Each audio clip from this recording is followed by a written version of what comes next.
What Drives Us. This is a special one-on-one episode. My name is Russell Frost. I am your host for this discussion with Loren McDonald. Loren McDonald is the CEO of EV Adoption.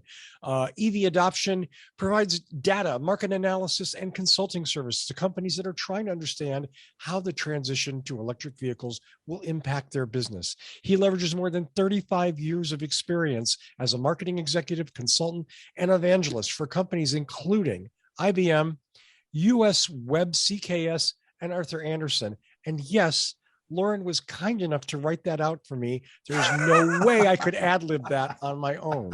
Loren, welcome to What Drives Us. Thank you. I am honored to be here, and Russell, and you know what? I came prepared. I've got my little Mexican mule here, a little mezcal, a little ginger beer, and although unfortunately we were out of lime, so it's sort of it's kind of fake one, and I put a little cranberry juice in there as well, so it's sort of a bastardized one, but we'll power through it, Russell. I'm in good hands here. I'm confident we'll make it through. Let's change it from bastardized to bespoke, and suddenly it's a $25 cocktail, right? Right. Yeah, I think you may have been part of the Twitter conversation we had about bespoke a couple months ago.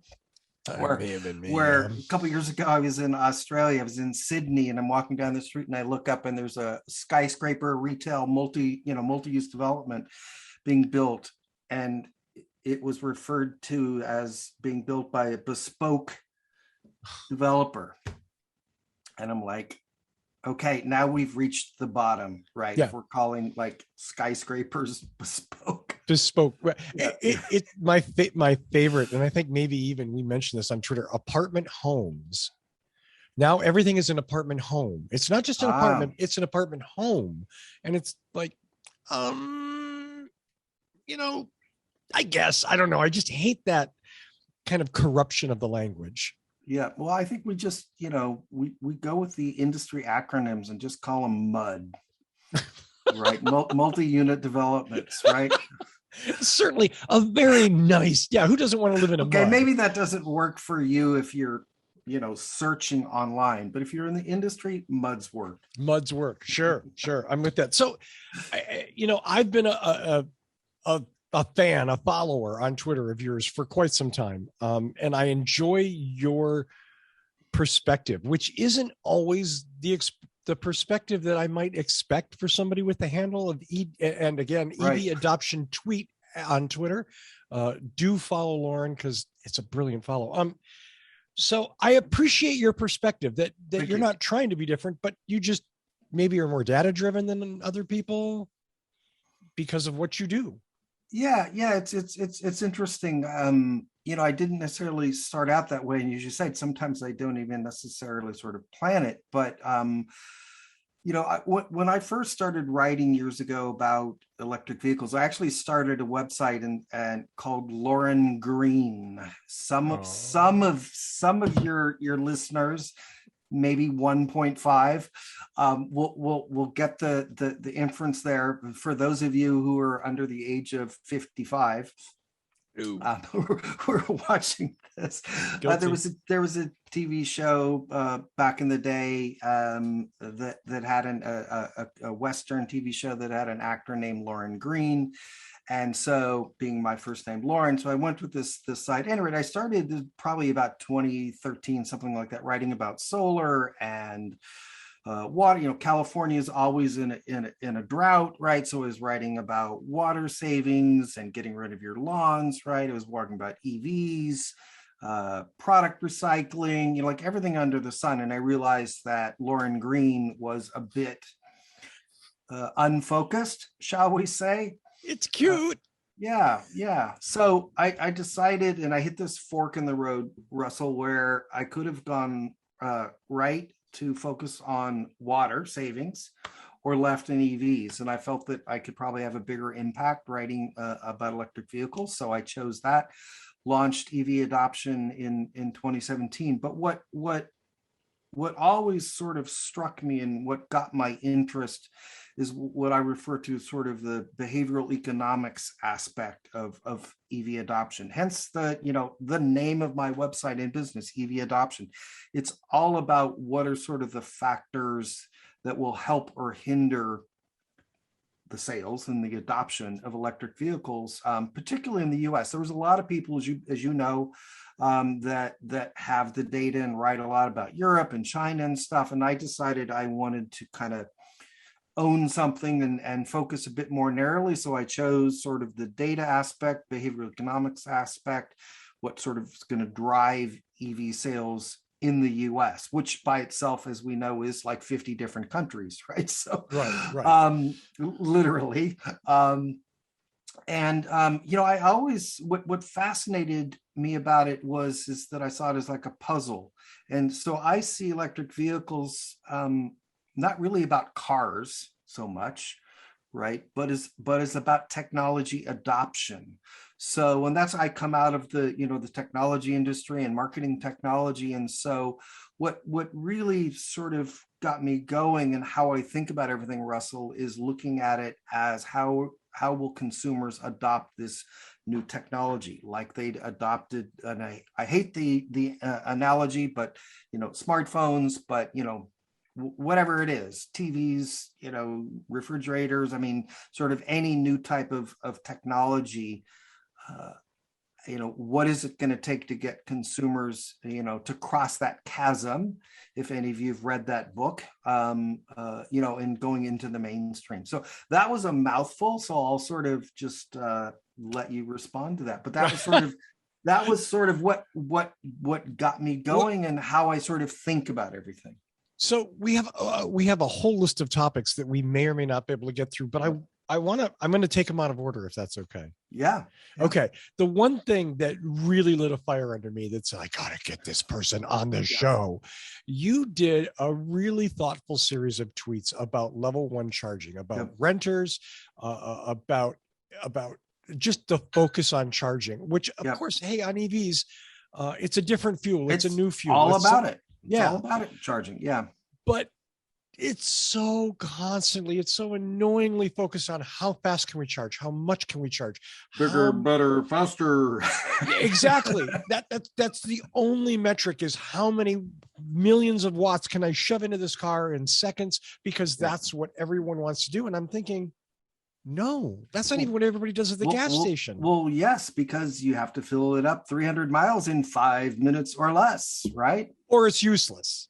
Yep.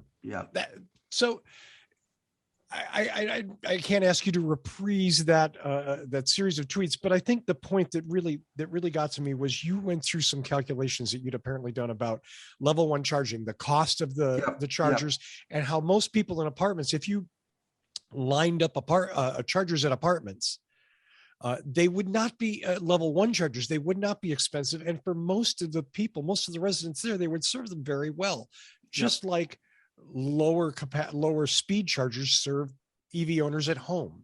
Yep, exactly. Yeah. So there's a lot of elements to it, but one of them, let's start with sort of the apartment one, right? And, depending on who you talk to and who you believe, there's, let's say, somewhere between 35 to 40% of US households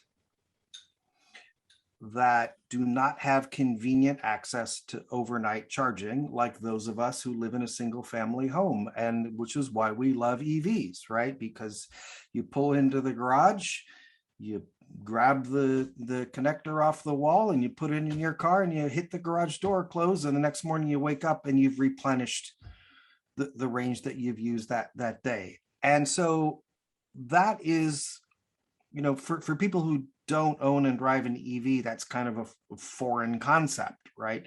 But if you live in an apartment, a condo, or downtown high-rise situation, or a walk-up or whatever, where you don't have a garage or even potentially a driveway where you have convenient access, that's tens and tens and millions of households in this country where charging an EV is a bit more difficult for them. And what do they want? They all want the same thing that you and I have, right? Which is the ability to just plug in every night, right? So I have several clients that I've worked with that are experts in the apartment condo multifamily, but especially the apartment multifamily business. They've been working with apartment owners like since 2010, right? Hundreds of them. They know these people and what makes their brains tick and think.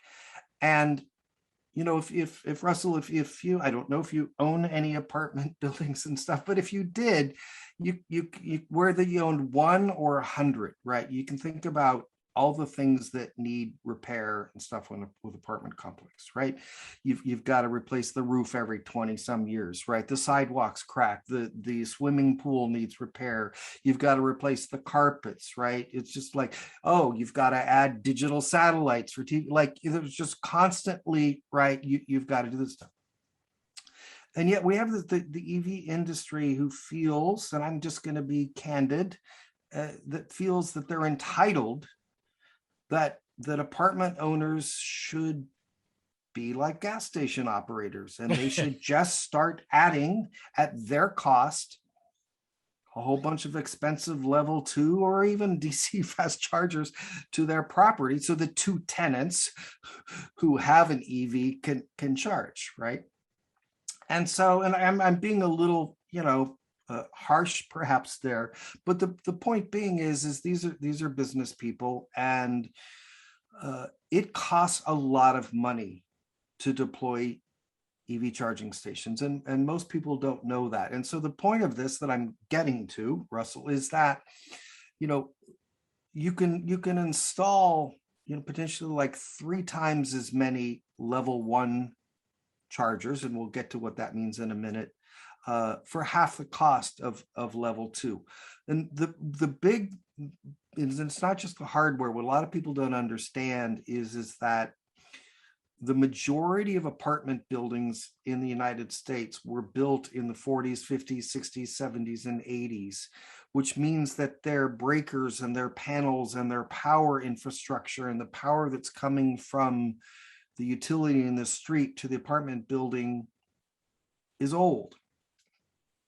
And the reality is if you want to install 4 level 2 charge point or whatever brand chargers, you're going to actually have to spend tens of thousands of dollars, right, to have your utility pull more power to the apartment building that can handle it. Then you're going to have to put in new panels and breakers, new wiring, and those types of things on top of the actual charging station. So the point is that it gets very expensive. And so if you go back to that apartment owner and they're going, hey, put in a few of these things, it's going to cost you $50,000, $80,000, $100,000. They're like, what? I don't even know if I have any tenants that drive an EV, right? And you want me to do this, right? So, the point is that you can go to them without getting into sort of the business model and the details. You can go to them and say, look, you can put in like these 120 volt smart outlets and probably leverage the existing electrical infrastructure and just put them in parking spaces that you already have and dedicate them to tenants, right? So those tenants, now they come home from work, whatever, they pull into their dedicated EV charging spot. They swipe their app on a QR code. Remember QR codes? And it knows who it is. They can actually charge their car. They wake up in the next morning, right? And they've had 30, 40, 50 miles. Guess what?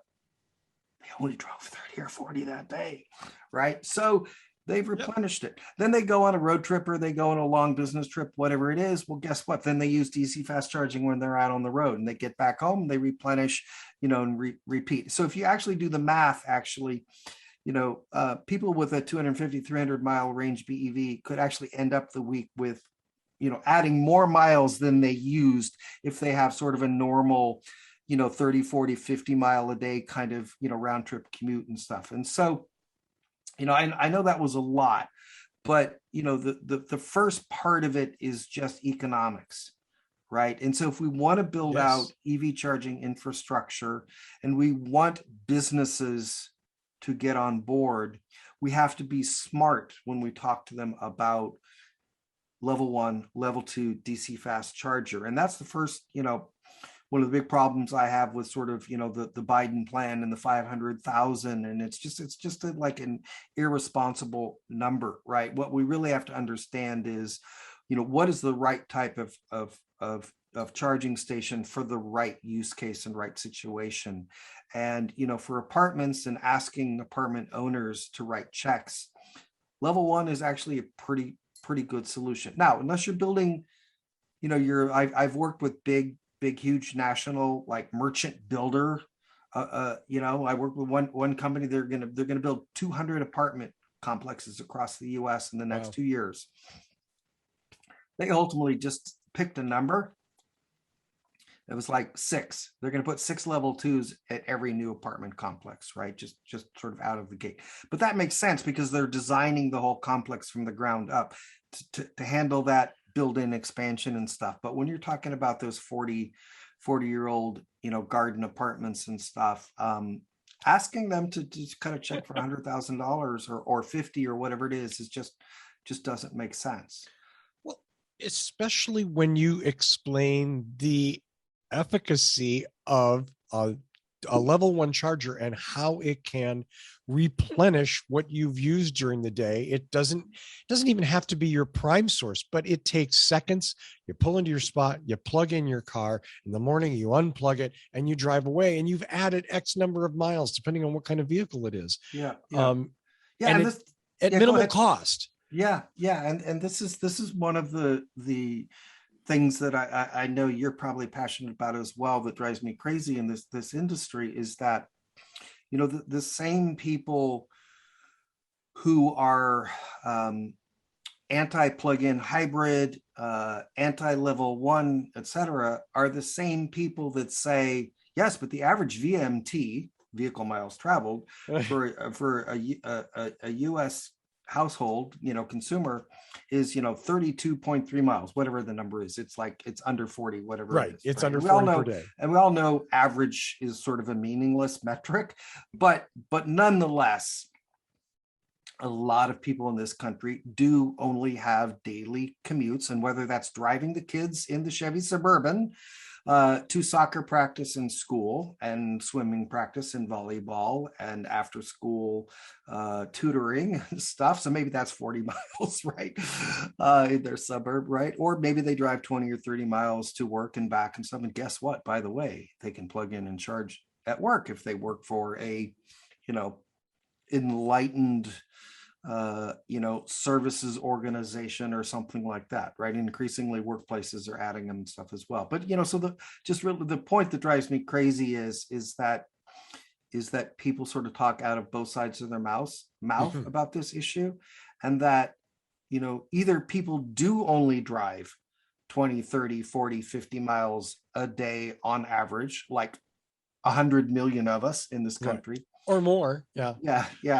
And therefore, level 1, right, 120 volt, which adds, depending on your car, 30, 40, 50 miles, maybe even 60 in 12 hours. You get home by 7 o'clock and leave, and that's 12. The typical is like 3 to 7 miles, depending on your car. So the math actually is really important. But if I was channeling John Volker here, Loren, you youngster, my boy, say, but we're talking about America here, right? And he's right, because telling people that slow is better, so I've always thought, remember the slow food movement? We've got to bring back the slow charging movement, that actually slow is better, because it is about replenishment, right? I have this great slide that I use, that I had my daughter design, where I show a fuel gauge, right? And, so I'm explaining to people that are newbies and don't understand it, that, the way we refuel a car is depending on our personality. We either drive it to E or under E, or to, a quarter of a tank, and then we pull into a gas station and we fill it back up to F. When you drive an EV, that's not what you do, right? Right. Okay. First of all, it's at 80%, right? So then you drive those 40 or 50 or 30 or 20 or 5 miles that day or whatever, you come back in and you plug in and it replenishes those miles while you're sleeping overnight, right? And the only difference obviously is road trips or sort of long weekend day trips. You go 100, couple hundred miles or whatever it is. Then you're going to have to stop, and then you want that gas station like DC fast charging experience, right? Sure. Yes. But most of us, and again, we're not trying to solve for the outliers. We're not trying to solve for the guy with the Ram, 4,700, whatever that number pickup is, that lives in Montana who drives, 175 miles a day, right? Right. Get a hybrid F-150, dude, and you'll be happy, right? But when we'll let you know when we've got an EV that's perfect for you, right? But the point is that everybody always talks about the 5% or whatever, when really what we should be focused, we're going to be at 4% of new vehicle sales being electric this year in the US. We're going to be at 0.7% total vehicles in operation. Let's not worry about the guy in Montana yet. We still have to get my neighbor who drives a Jaguar next door, right, who just put solar on her house and who's like 70 years old. She's actually talking about getting her next. Ooh. She stopped me the other day when we were walking dogs, and she goes, Jaguar's coming out with an EV. Really? You don't say. And so let's get the people that actually are kind of interested and it fits their lifestyle before we build the 700-mile range, Ram electric pickup for the guy in Montana. We'll get there, right? But that's next decade. John's railed against PHEVs as being pointless and stupid. And as much as I love John, and I do dearly love John. As do I. It's one of these things when I just want to grab him by the shoulders and shake him and go, no. And perhaps it's too much of me living in my own experience. We all tend to see life through the lens of our life. But I look at the last 15 years of my life where I lived in a 150-year-old townhouse with no driveway and no garage, couldn't charge, no way to charge. Yep. Now I'm back in California. I live in apartments. Guess where I can't charge? I would love an EV, and I could easily live well within a used Nissan Leaf, maybe 80 miles of range. Yep. It would get me to work. It would get my wife all around town. It'd be great. And it would be cheap, but I can't charge anywhere. My work doesn't offer it, and my apartment doesn't offer it. But if they had a 110 plug, if I could put some of those miles they do back have a in plug. There, they probably do have a plug in the parking lot, right? That you could work out a deal. Yeah. Yeah, absolutely. And so again, I think there's millions and millions of people that don't fit this case of every day, every weekend, I go on a 400-mile road trip. Because that is constantly what is being like. You have to have 300 miles of range. I've literally heard this sentence. You have to have 300 miles of range, or it's not. Mark Royce, the president of GM, said it last week 2 weeks ago during the GM earnings call. Yeah. I don't understand what that why there is. I get that you serve the top part of the market initially in early adopters, right? Those are always the people that are willing to spend that money, and that. Yep. You need those whales, I guess, early on. Yep. But when you're expanding down the base, you need other things. And so anyway, that's why So there's a lot in there. So I don't know if you want to take the PHEVs or as I discovered, I befriended an engineer at one of the, I won't mention their name, at one of the big US automakers a couple of years ago, and we first started talking, and she referred to them as PHEVs. And that was the first time I'd heard that. Right now, I've heard a few other people say that, but I'm like, PHEVs? It's like, okay, So at any rate, here's I'm a fan of PHEVs, PHEVs, plug-in hybrid electric vehicles. The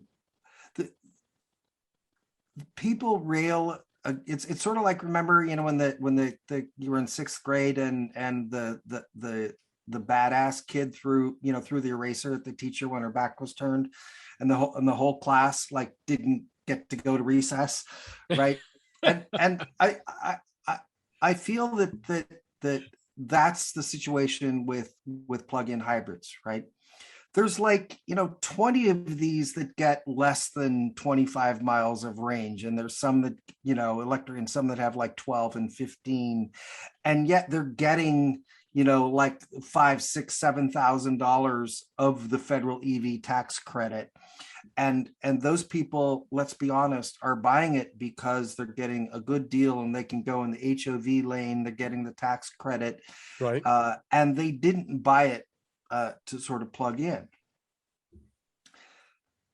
But that's the fault of our elected officials for designing a really shitty federal EV tax credit structure. It's the fault of, first and foremost, I blame it on our elected officials for making it acceptable and incentivizing people to buy a plug-in hybrid that only has 20 miles or less of range or whatever. And so that's the first problem, right? And yep. California finally got smart about with its rebate program. And I should know this, but I think it's now 35 miles is the minimum to qualify for rebate for EVs for plug-in hybrids, right? And that's really what we need. We could argue for 2 hours about should it be 30, 35, like or whatever that number is, but it's somewhere between 30 and 40 is probably what that amount of electric range where we should actually be giving people money, incentivizing them for their tax credit, rebates, whatever it is, to drive it. So when people like John, and let's not just pick on John, but when a lot of people let's pick on John just a little bit. John, are you listening? He did say to say hello, by the way. We tweet with each other a lot, DMing for those of you that know the tweet DM acronym. Problems obviously is that because of that structure and the automakers making those sort of less than adequate show range for a lot of these EVs, we're sort of throwing out all PHEVs is bad, right? And so the reality is, if we can actually get rid of sort of the bad incentives, so that ultimately the automakers feel like they're at a competitive disadvantage by producing plug-in hybrids with that have less than 35 miles of range, that's going to actually force and change the motivation of people to actually buy them, to more likely sort of plug them in, right? Because that's sort of the big thing that a lot of the people that make the case against plug-in hybrids is that people. But I've actually looked at the data. And granted, it's older data. It's data on the Chevrolet Volt from about 5 or 6 years ago and stuff. But the argument that I always make with people like John and stuff is that if you actually have a plug-in hybrid that has 40 or 50 miles of range, then it by its very nature, it motivates people to plug in, because then they know they can actually do their daily driving, all of it, most of it by plugging in, and they're saving money on gas, and sort of they're actually sort of much more motivated. And the people that buy those plug-in hybrids are more likely going to be in the right sort of behavioral mindset to sort of want that, right? And absolutely. So again, I think it's a combination of we shouldn't have these plug-in hybrids with a low amount of range. We shouldn't be incentivizing people, and then we just need to sort of again create the behavioral incentives and financial incentives that motivate people to plug them in. And there's even talk of, with telematics and stuff, you could actually, this would be a little bit big brothery, but we could actually design these like tax credit rebates based on looking at people's plug-in mileage, right? The automakers know that's interesting. when you plug in, right? They have that data, right? Now, and so this would be a bit out there, but you could potentially go to a buyer and say, look, we will issue you your tax credit or your rebate over the next 3 years, looking retroactively. And if you meet a certain threshold of plugging that car in, you get the tax credit. Now, that would probably be near impossible to actually implement, but it's an interesting idea. But it is 2021, right? Yeah. And the automakers do have this data. So anyway, the point being is, I think we could figure it out to make people actually plug in their plug-in hybrids. And the beauty of it, Russell, is we go back to our previous point about people only driving, 30, 40 miles. We actually then just save like literally tens of billions of dollars needed in the near term in EV charging infrastructure, right? Because then, people can meet their daily drives. And when they take those 3 trips to Disneyland and to see grandma and Thanksgiving, right? Yes, evil. They put some gasoline in their car and they're good to go. But think about it. Out of the 13,200 average miles that they drive a year, right? They drove 12,000 of them on electric. That's pretty freaking good, right? If we could get them to drive 8,000 on electric, right? I mean, well, actually, if we could get them to drive only 8,000 miles a year, is the only way we're actually going to get to our GHG goals, which is another topic. I don't know if you want to jump over to that. You go wherever you want, Loren. I am here, whatever. Yeah. Well, that's actually a reasonably good and unplanned segue, which is so. As we talked about, I've fallen in love with Excel and math. Who knew it? Oh man. But so I actually did the math, and there is no way that we can reduce the greenhouse gases in America by 2030, 50% just through EVs. The math just doesn't do it. In fact, if we're going to hit, as I said, probably just under 4%. So 4 out of every new vehicles purchased in the U.S. in 2021 will be either BEV or plug-in hybrid. By 2030, if we hit 30%, right? So if we go from 40% to 30%, we will actually add 20 million more gas-powered cars to the vehicles in operation in the U.S. So we'll go from 2 million EVs this year to 25 million EVs on the road by the end of 2030, right? But we'll go from 280 million gas-powered cars, and I'm including hybrids in that, to 300 million, right? Because it's about math, right? So, the average car lasts like 15 years. People are keeping them longer. Yeah. Their cars are built better. They last longer, right? And so, like, a 20-year-old car today, a 15-year-old car is still a really good car in many cases, right? So if it's running, I mean, we have dare I say it, we still have a gas-powered car that sits in our garage that a 2008 gas-powered car that I bought for my daughter when she graduated from high school.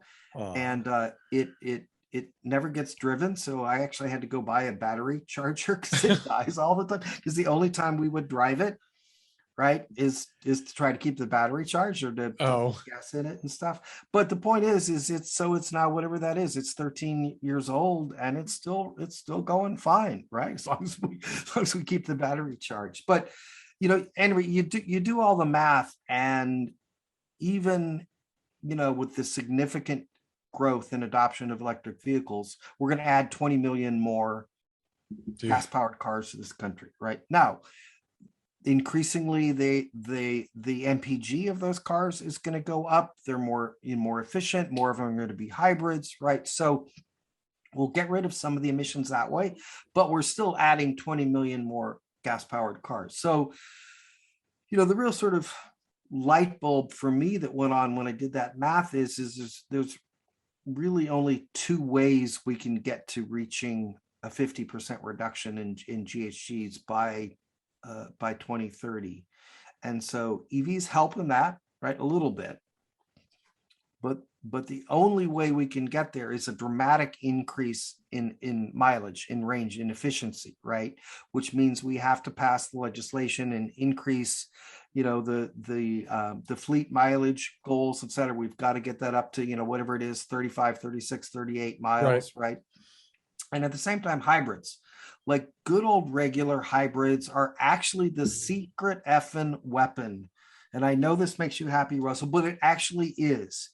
Right. And, there are several hybrids that get 50 miles per gallon. Right. Yeah. And there are more coming out that are 40, 45, 50 plus. Right.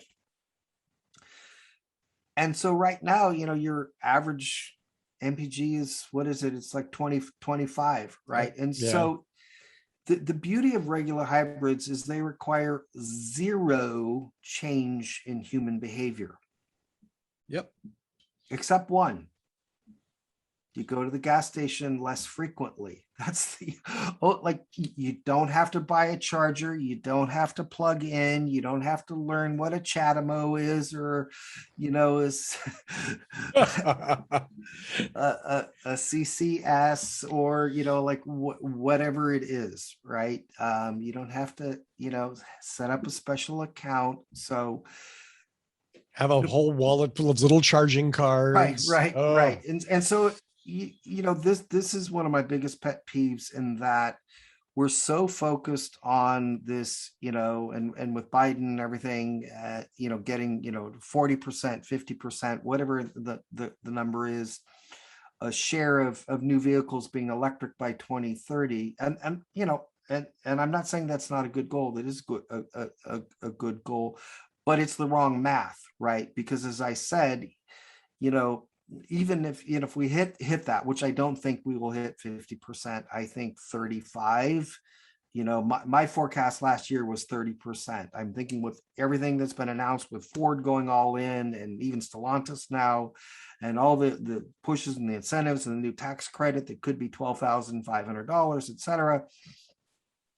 We could hit 35 to 40%, I think 50. But the problem is even at that level, we're still at like 8%, right, of vehicles on the road are gas powered cars. So still 92 vehicles on a road are still going to gas stations like once a week, right?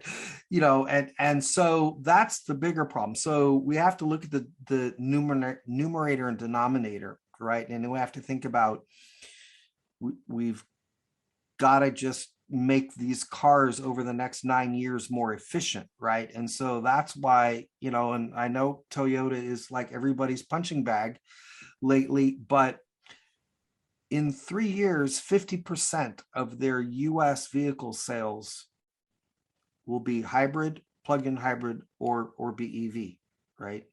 And most of that is going to be regular hybrid, right? But think about it. You're going to have a ton of people buying a Camry or a Corolla or a RAV4. Like these are like the top 10, 12, 15 selling vehicles in the country. Yes. Getting 50 miles per gallon, right? And yes, it's still it's still petrol, right? Yeah. Yes, I get that. But it's not 20 miles per gallon. Right. And that guy in Montana, well, he's not going to buy the Camry, but it's like it's just we've got to understand behavioral economics, and that a lot of people just aren't ready to go full on BEV yet, right? And we have yeah, go ahead. No, we have to take these improvements where we can get them. If we can make a significant increase by taking this interim step, that's not a step backwards. I drive all day long for a living. I drive Yep. all around North San Diego County. One of my favorite things is to drive by a school in the morning or the afternoon and literally see 100 or more cars idling for, maybe half an hour, because they're getting there. They're going to pick And up their 50% kids. of them are Chevy Tahoes, right? Almost every single, not a single one of these things has auto stop, right? They're not sitting there listening to the stereo on the battery. They're pumping out exhaust because they want to keep the AC on. They want to listen to music. I mean, drive-through restaurants, whatever it is, we live in our cars here in California. Now they maybe, so if we can get more of those people into better, more environmentally friendly vehicles, that's huge. That's a big, huge plus. Yeah. Sorry. No. I had to rant because I totally agree. No, I need you to, because I was foaming at the mouth there. But and then the other piece of that mix is everyone's favorite acronym, VMT, right? Vehicle miles traveled, which we've talked a lot about on the show today. And the only other way we get there is to significantly reduce those vehicle miles traveled. So, it depends on what state you live in stuff, but it tends to range somewhere between 12,000 to like 14,000 miles. It's interesting to see those differences in the states, like, North Dakota, Wyoming, some of those states up there, people drive a lot more, right? Because they don't get on a plane to go, do whatever business they need to do in Chicago, right? They drive, 15 hours or whatever it is, right? So they drive a lot, where we might fly here in California, right? Which is also evil, of course. But so we've got to get people out of their cars and go from that 13,000 miles down to 8 or 10. It all depends on that combination of the efficiency and everything else, and that's the harder nut to crack, right? I mean, that's why I am such a big fan of hybrids, because it's just a no-brainer, right? Like, buy the RAV4 hybrid, not the gas version one, right? And you just helped us get closer to that goal. Right? Yep. Like, yes, we'd prefer you get the RAV4 Prime, right? If you can find one. If you can find one, right? But if you're not ready, like, just take that first step and get the hybrid, and you're helping, right? But the bigger challenge is how we get people to drive less, right? Like, I live in a suburb in East Bay, Northern California, and I love BART. I'm one of the few people that publicly says that he loves BART. But I've commuted on BART into San Francisco for years. I love BART. The problem is, how do you get to the BART station from that your house? First mile, last mile solution. Right. So I live 12 miles from the Walnut Creek BART station, and there's no real easy bus, like, I'd have to take, like, walk a mile, take a bus, take another bus, and it'd take me like an hour and a half, whatever it is, to get there, right? It's kind of too far to ride a bike, right? I mean, I could, but I'd have to go in these back streets, all this kind of stuff. We need microtransit, right? We need ways where I could walk out to the main thoroughfare here.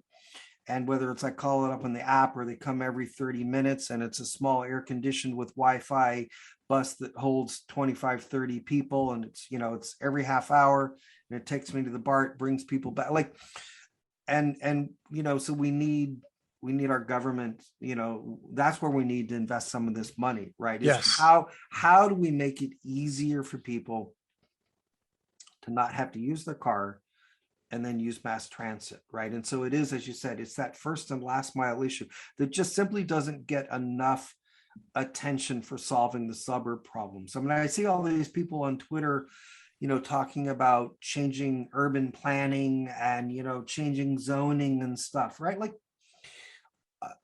I'm sorry, like, where I live, there are, 20,000s of houses built out over lots of land, right? And we're not suddenly going to have restaurants and bars and movie theaters, a block from my house that I can walk to for dinner. Yes. Right. Yeah, It's not going to happen. Right. The- So we still have to find a way to get people to where the action is. And a lot of that is better mass transit, is more sensible mass transit. Yeah, absolutely. Absolutely. I think that's something we forget on what drives us a lot, is lowering those total vehicle miles traveled is a huge thing. We love mass transit. We talk about all these different things, but it really all sort of knits together. A lot of people hope micro mobility, scooters and whatnot, and electric bikes would help. And God knows I see tons of that stuff here in San Diego. Well, in San Diego, you trip over them when you walk down the street. They're everywhere. Absolutely. Yeah. Right. Because we are favored with weather that supports a lot of that. If you live in Seattle, not so much. You live in Northern California, it's a little cold sometimes, but it's not just that. It's sort of the density, right? We're talking about primarily, not exclusively, but primarily downtown, San Diego and stuff. But you get out in the suburbs, you're gonna ride a stand-up scooter, 12 miles to the mass transit station. Now you might do an e-bike, right? But again, weather, then you got a stuff, 40-pound e-bike to carry around. Yeah, and you're in your suit or whatever it is. And granted, like if you go to a city like London, right, and tens of thousands of people, bike to their offices in the rain in a suit, right? And they're like built differently over there or something, but can you imagine asking your neighbor soccer mom to like ride a bike in the rain? She needs they need a 3-row passenger van to carry one kid in a soccer ball. I'm being harsh on soccer moms, but I'm a little, I only go by what I see, and I see lots of empty vans driving around. It was funny because, in a way, I guess I'm married to one, but, we had 2 daughters, and when they were in high school, right, they actually, instead of, no kids will take a bus to school anymore, right? Like that's like, wow. I hitchhiked and took a bus to school until I got a car, and then I did drive. But I took AC Transit, the Oakland AC Transit buses to school every day. But the kids today, they won't do that. So the moms in their 2 or 3 row SUVs, to take them to school, or they have their own BMW. But at least the good thing was they started doing sort of like the carpooling, so the moms would switch off. So I think my wife had like Tuesdays and Thursdays or whatever it was, right? Sure. And so we didn't go 3 row, but she had to have sort of a spacious. We had the Lexus RX first, which replaced it with the Mercedes ML350 Blue Tech diesel. Ooh, nice. Which we didn't know at the time we were killing people. But we found out later. But it was a nice car. But so she was taking 4 kids to the high school. That's great. And so that was pretty decent. But then when our, oldest daughter was off to college, and youngest one, it was either I think she was driving herself to school or whatever it is. I'm like, our next car is not an SUV, and we actually got a Tesla Model S, and it's sort of like, okay, it's my turn now, and no more SUVs. But yeah, I mean, that is de rigueur in the suburbs, right? Is those big SUVs, and taking 4 to 7 kids to school and to soccer and that type of thing. So. If that was the deal, that I can't complain about that, but it's so many times you see the Denali with one person, with 2 people in it, and I'm a big fan of the neighborhood electric vehicles, the NEVs, the small ones. I'd really wouldn't it be fun if like where I live out in suburbs, there's 2 lanes each direction and a big, huge, massive, wide bike lane. Wouldn't it be cool if we could get the town leadership like close off and basically, put the what do they call them? Not the bollocks, the ballast. What do you call bollards, isn't it? Bollards. Thank you. Yeah. Yeah, it's bollards. Thank you. And by the way, plug for the World Bollard Association Twitter account. A great follow on Twitter. Yeah, but I couldn't remember what those damn things were called. But the bollards, wouldn't it be great if, like, if we put those bollards down closed off? So we took those, the bike lane and that right lane and made it safe for these three-wheelers and small, electric NEVs and cut down and made it easy for people to go to Trader Joe's by themselves in a three-wheeler, a two-wheeler, whatever, like get people out of those big cars. And then when they need to, take the kids to soccer practice in the next town over, great, go for it. But sure. We've just got to find a way, getting back to our core point of reducing those VMTs. And part of that is just multimodal, right? It doesn't mean that necessarily aren't going to be in a vehicle, but just in something that isn't a massive gas powered, 7-ton. Yeah, 7-ton tugboat. That's that would be a wonderful world. And that's a part of the problem that you didn't really bring up, but you sort of talked around, is that our fleet has blown up and gotten so big and so heavy that smaller vehicles are actually much less safe than they used to be. You look back at like the gas craze in the 70s when everybody was buying little tiny Honda cars and stuff. And our fleet was tiny. I mean, there was a few people in Lincolns and Cadillacs and whatnot, but we've gotten to the point now where the fleet is so large. Yeah. And it's interesting. And I'm sure there's been probably many master's theses done about this, but yeah, I mean, where I live out in the suburbs, I mean, we make fun, but it actually is very true. I mean, literally, 8 out of 10 vehicles are these, Land Rovers, Suburbans, Tahoes,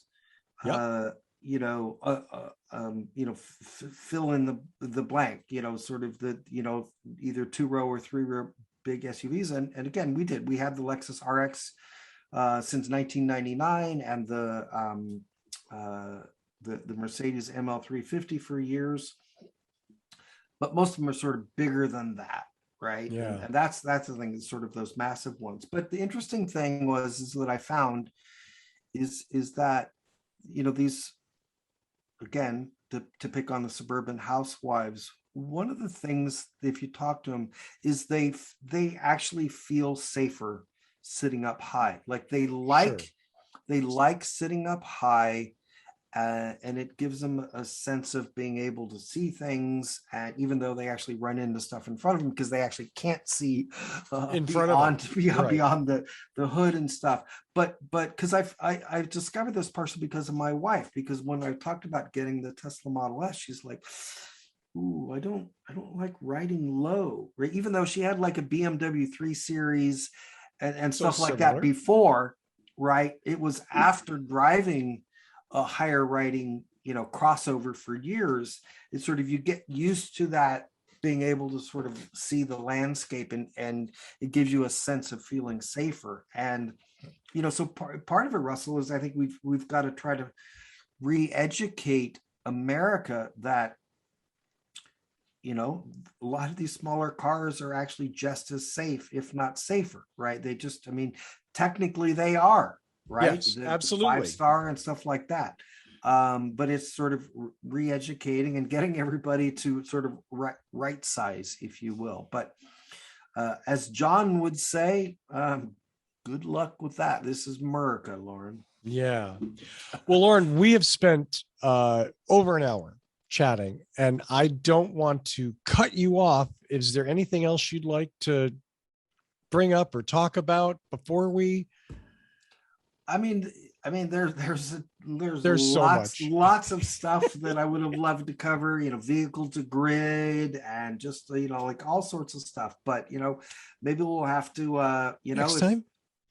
Maybe if I get invited back, we can tap into some of those other things. Yeah. Consider it an open invitation. I would love to chat with you anytime you want, because you've always got great stuff to say. And again, things that we don't necessarily spend a lot of time. Even thought we would spend half of this picking on suburban moms. Suburban moms. Yeah. Picking on moms. Boy, am I going to get some hate mail, but that's okay. Yeah. I'm fine with that. I'm good with that. No, Loren, thank you so much. No, thank you. This was an honor and I appreciate it. Yeah, it was a lot of fun. No, so much time. Once again, evadoption.com, EV Adoption tweet on Twitter. Do follow Loren. Great stuff. He's a little all over the place, much like my personal account. That's a wonderful thing. That's a good thing. A little variety is good. Little music and stuff. I like you do some music on Fridays and stuff. And absolutely. Yeah. I mean, yeah, the droning out on one small topic is fun sometimes, but you know, we're all people. We like a little variety. There are humans behind those Twitter accounts, except for all the Tesla bot accounts, except for those, right? But we won't go there. We almost got through an entire show without saying without mentioning the T word. Just almost. That was a goal of mine. So, and I blew it. Thank you so much. It wasn't a stated goal. We didn't talk about that before the show. No, we didn't actually. Yeah. I was going to be really happy if we could get through a show about electric vehicles and not talk about the T company, because they get enough press. Yes. More than enough. Loren, thank you so much for coming on the show. And yes, well, I would love to have you back again as soon as possible. Thanks to all of you for watching. Do hit subscribe. Do suggest this show to your friends if you like it. If you don't like it, just keep quiet, please. That's all I ask. Just don't say anything. And until next time, drive safe.